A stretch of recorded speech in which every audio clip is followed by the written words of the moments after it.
The forgotten World War I communication hacks that beat every modern prepper tool. Before we dive into this one, if you're the kind of person who loves forgotten innovations and real survival wisdom from history's toughest moments, make sure you hit subscribe right now. Because what you're about to hear isn't just about war. It's about survival when everything modern collapses.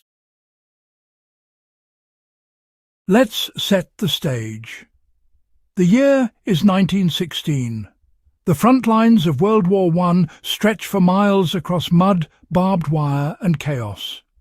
The world's first global war is raging, but here's the wild part: communication, literally the difference between life and death, relies not on satellites or smartphones, but on telegraph wires strung through trenches, messenger pigeons dodging bullets, and runners sprinting through artillery fire. And somehow, against all odds, it worked. So, why should a modern prepper, or anyone serious about resilience, care about the dusty comm systems of the early 1900s? Because when the grid goes down, when cell towers die and GPS turns into dead pixels, the future looks a lot more like 1916 than 2025. In the chaos of trench warfare, communication wasn't just a challenge, it was survival. Commanders needed updates, artillery needed coordinates, reinforcements needed orders. But when every line was cut, every flare misread, and every runner killed, battles turned to carnage. That's how vital communication was. The unsung heroes of that era weren't just the soldiers at the front. They were the runners carrying handwritten notes through mud and shell fire. They were the pigeons, yes, literal birds, that flew through gunfire carrying tiny messages strapped to their legs. One, named Cher Ami, famously saved nearly 200 American soldiers after being shot and losing an eye mid-flight. And then there were the engineers, crawling through trenches to repair telegraph wires cut by explosions, working in total darkness. These weren't high-tech solutions. They were raw, human, and built on adaptability. The same traits every serious prepper needs. World War I forced innovation at breakneck speed. Before the war, armies still relied on bugles and flags. By its end, they'd tested everything from wired field telephones to early radio transmitters. It was an age of desperate creativity. Field telephones, for example, were revolutionary. They allowed direct voice contact between trenches until a shell severed the wire, which happened constantly. The solution? Layered redundancy. Soldiers didn't rely on one line. They ran multiple, knowing at least one might survive. That's a principle every modern survivalist should take to heart. One method is none. Two is one. And when even that failed, they went visual. Signal lamps, flares, and semaphore flags became the backup of the backup. In the dark or through smoke, coloured flares carried coded messages.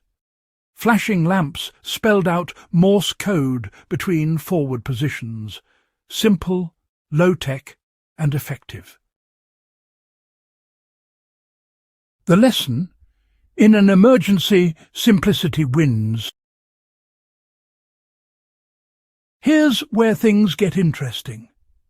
We live in the most connected era in human history, and yet, honestly, we're just one power surge, one cyber attack, or one solar flare away from total silence. Modern communication is fast, sure, but it's also incredibly fragile. Our systems depend on satellites, networks and grids that, well, can crumble in an instant. That's the prepper's paradox. We've traded resilience for convenience.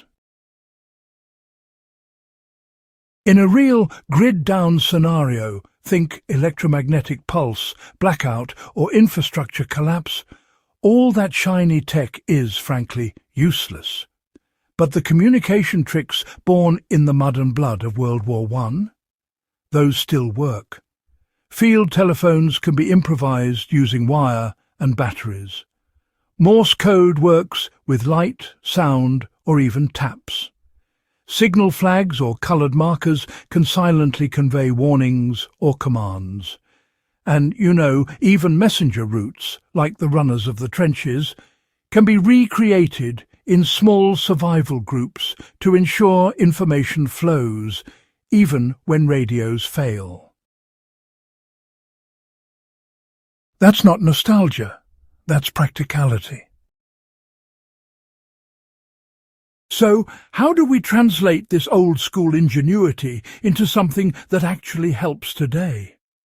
Start by thinking like a field commander. You need a central command post, a hub for receiving and relaying messages. That could be your home base, your bug-out location, or even a temporary camp. Every person in your group should know where it is and how to communicate with it if everything goes dark.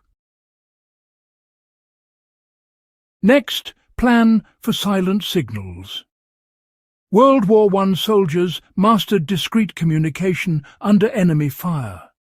Coloured cloths, hand signals, or even rhythmic flashlight blinks can all become part of your toolkit. Predefine what each signal means so your group can communicate silently in the field. And above all, build redundancy.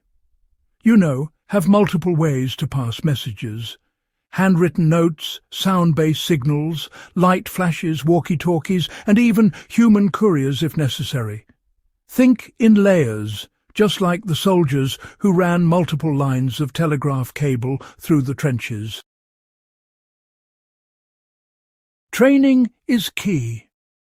Knowing Morse code, practicing message brevity, and understanding radio discipline can turn chaos into coordination. Tools are great, but skill wins every time. The deeper truth here isn't just about tech, it's about mindset. Low-tech communication fosters connection, discipline, and adaptability. It reminds us that communication is about clarity, not convenience. In World War I, a message was often the difference between survival and disaster. The same applies to any modern crisis. The tools may change, but the human need for clear, reliable communication never does. In fact, some preppers today are already reviving these World War I-era techniques. Amateur radio enthusiasts use Morse code because it cuts through noise when voice fails. Others are experimenting with line-based field phones or analog signal systems. What's old is new again, because it works when nothing else does.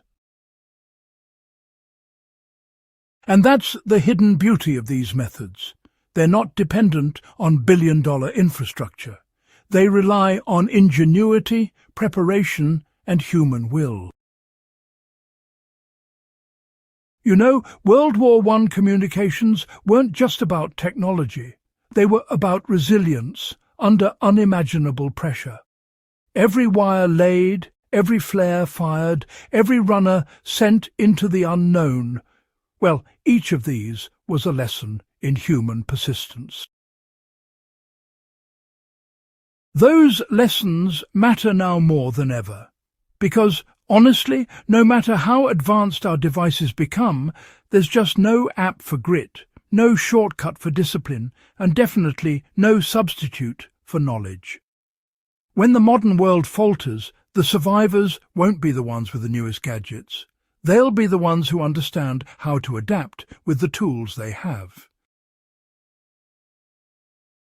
So, whether you're a history buff, a prepper, or just someone who values independence, take a cue from the battlefields of the Great War. Learn the basics, build redundancy. Train your mind as much as your hands, because you know the next crisis might not come with a warning.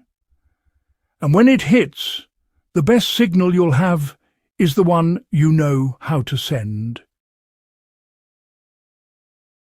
If you found this breakdown useful, don't forget to subscribe to the Forgotten Warfronts for more deep dives into the hidden lessons history left behind. Share this with someone who thinks history is just about the past, because sometimes the best survival strategies were forged over a century ago in the mud and madness of war. The Forgotten Warfronts.